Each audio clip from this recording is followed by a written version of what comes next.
Hello everyone, hope you're doing well. We have a bunch of different news items today, including the new pages of history for December, we have a changelog, we have a data mine, and then also we have Gaijin asking for people to nominate them on a Steam category, which always goes well. So, let's get into all of the different news items. As always, if you enjoy the content, make sure to subscribe and like the video. Let's get started.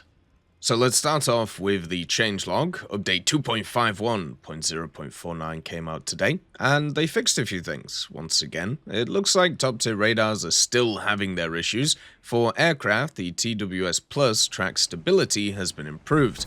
A bug where tracking signatures would stop updating during a single scan, resulting in frozen targets and loss of vector tracking has been fixed. So, unfortunately, there's a continuing set of problems for the high-tier radars. And since a lot of the weaponry relies on them, it would be nice if they fixed it.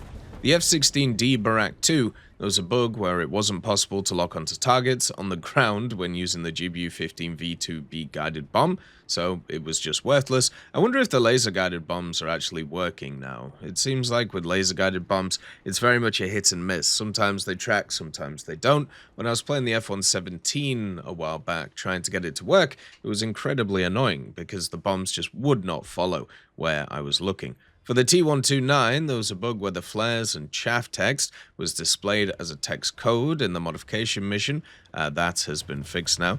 The F-16A MLU, the additional pages have been added to the MFD, so you'll be able to see more stuff going on. And for ground vehicles, for the Vilkas, there was a bug where the gun barrel and breech modules were displayed incorrectly in X-ray. This has now been fixed. And the EBRC as well, the new Jaguar, a bug where the burning effects from shell hits was displayed in the air when firing at the left side of the turret has been fixed too. So a bit of a physical model issue there. I would like to hear some opinions on the Jaguar. I haven't played it yet myself, and I kind of want to, but at the same time, I felt like grinding out everything else first. It just felt a little bit funner to do it that way. I don't know, the Jaguar right now, because it's so big, I ran into a bunch of them on the battlefield when I was grinding out certain areas, such as like when I was playing like the CV90-105, for example, and they just got hammered. They just got absolutely annihilated. So I don't know what's kind of going on with them. Maybe people are able to use them effectively, but I'm not sure. For the interface, there was a bug that sometimes prevented the vehicle destruction counter from increasing in the scoreboard after a target was destroyed due to the damage, and that's been fixed too. And also mission points will be awarded for destroyed vehicles, which will be good as well. There was an issue where there was no image in the headset on VR when turning on VR mode in DX12, so they fixed that too. And that is all of the major points of the changelog.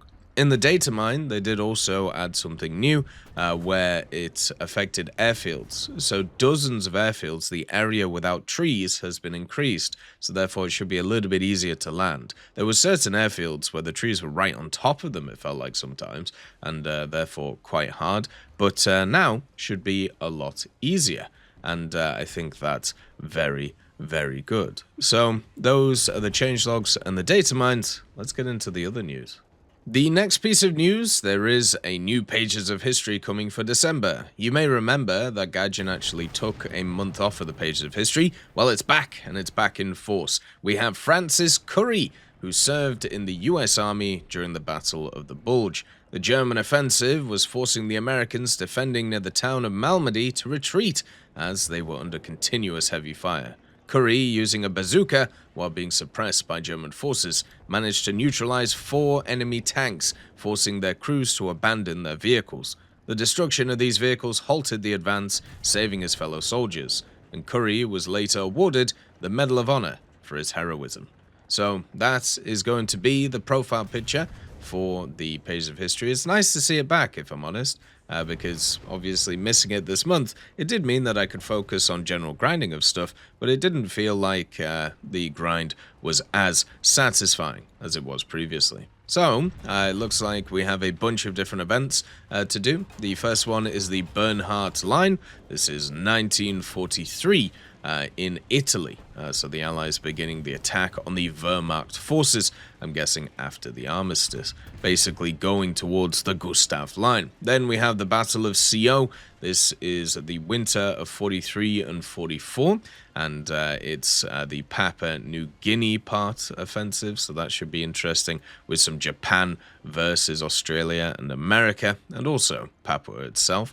Operation Compass, good old North Africa, is in 1940. So Britain against Italy should be quite enjoyable. Operation Winter Storm, which is the fight around Stalingrad. I wonder if that's when we'll get the Latvia stuff, which has been sat in the files for a while. This is 1942 and going forward. Then you have Ardennes Offensive, 1944 to, of course, the early 1945.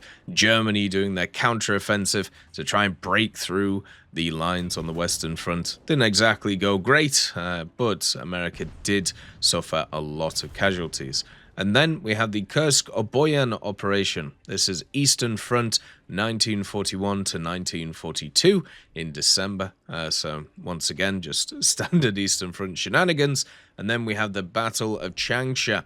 This is a Japan versus China matter in 1941, so it'll be very interesting to see what's going to be available for this one, especially during the time China didn't have too much. And then we have the Battle of the Barents Sea, which is where the Admiral Hipper and the Lutzlow attacked a British convoy in the Barents Sea, and it was moving supplies to the USSR, which is pretty nuts. So you've got to make sure that you have specific vehicles for that one, otherwise you might have a few issues. So make sure to grind out some German heavy cruisers and destroyers, otherwise I'm not sure what they're going to have. Soon I'm sure we'll see what you'll need, but yeah, it's something you definitely need to plan for.